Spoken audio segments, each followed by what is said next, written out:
حياكم الله جميعا. السلام عليكم ورحمة الله تعالى وبركاته. اسمعوا هذا الكلام الخطير جدا. احنا بالعراق احنا سبقناكم بالحرب ب10 سنين. انتم لما صارت الحرب عندكم احنا بس اسمح لي، احنا سبقناكم بالحرب 10 سنين. القاعده اللي وصلنا لها احنا سنه العراق، المفهوم اللي وصلنا له، الشيعي اذا تريد تناقشه تحط طلقه براسه بعدين تناقشه، الشيعي ما يتناقش. العلويه اللي عندكم بسوريا انجز من الشيعه لدرجه انه احنا بس خلينا العلويه اللي عندكم بسوريا انجز من الشيعه لدرجه انه الشيعه الاثني عشريه بالعراق عندنا يكفرون العلويه حتى يسموهم العلي الهيه. لماذا سموا بالعلي الهيه؟ لانهم يؤلهون علي. ان كان هذا الحال بالنجس أنك تطلق النار على رأسه ثم تناقشه، فكيف الحال بمن هو أنجس وأكفر منه؟ بال2006 لما صارت فضيحة سجن أبو غريب، لما طلعت الصوت وشون كانوا حاطين، أنا طبعا ما أتعمد إنه أخدش الحياء من أسمعكم حتى شوية اللي عنده دم شوية يتحرك، لأن ملينا. حياكم الله ومرحبا. إلى نهاية الكلام الخطير اللي موجود. هذا الشخص يتصل إلى شخص في سوريا ويقول له أنه إحنا أهل السنة عندنا تجربة، ومن ثم يعطيه الأشياء اللي تفهمه للحرب وأن يستعد لها. أولا يقول له الشيعي رأسا خلي براسه طلقة وانهي الأمر لا تناقشه، والشيعي نجس، وعندكم العلويين أنجس من الشيعة. ومن ثم يتطرق على أن الشيعة دين وأنهم يمارسون الدين معكم، وبالتالي أن الشيعة عندهم فتوى من مراجعهم ومن أئمتهم بأنه دم السني حلال وعرضه حلال وماله حلال. ومن ثم أيضا يتطرق أنه في 2003 ماذا فعلوا وصنعوا الشيعة.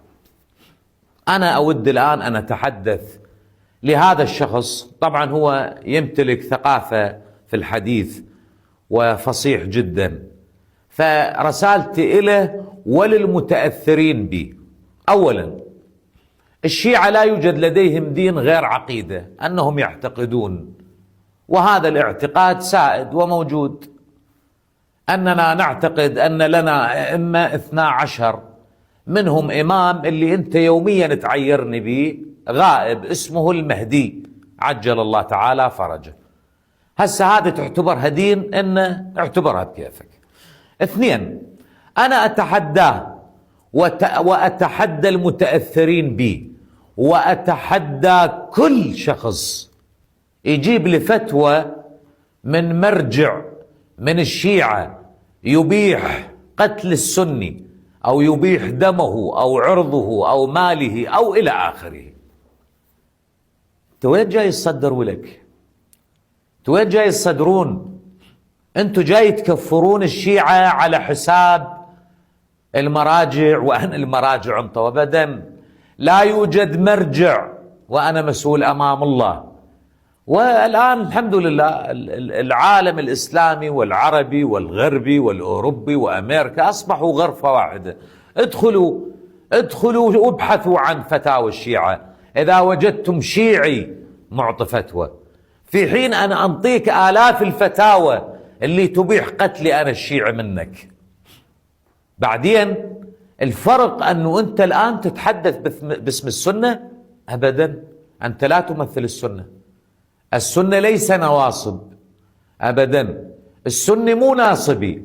لكن أنت وأصحاب الصوانة مال التمن هذا اللي كروشهم وبطونهم أصبحت من قد التمن والقواز اللي يأكلوه، لأنه أنتم نواصب وتبغضون محمد وآل محمد،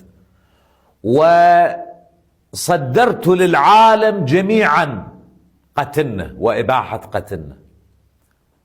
بعدين أنت يا أغبر جيب لي شيعي قطع رؤوس وصار يلعب بيها طوبة، جيب لي شيعي صعد بسيارة وفجرها، جيب لي شيعي شد حزام ناسف وفجره، جيب لي شيعي مثل في الجثث.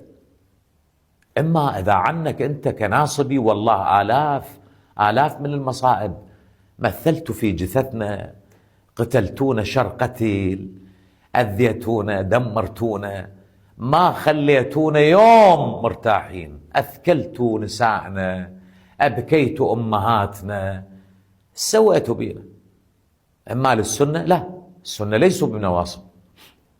السني يحترم محمد وآل محمد، السني يحترم الشيعي، والشيعي يحترم السني، وإذا وجد غير هذا أنا مسؤول أمام الله. أما تريد بغضاءك للنبي وآل النبي وأنت تمدح قاتليهم، زين، هذه مشكلتك يا أخي. رسالة إخوان، احذروا هذه الأصوات سنة وشيعة. هذه الأصوات ترسم لنا خارطة الطائفية، هذه الأصوات ترسم لنا القتل، هذه الأصوات تبعث لنا الكراهية والحقد. لعنكم الله، والله لا يرضى عنكم إن شاء الله. دمتم سالمين.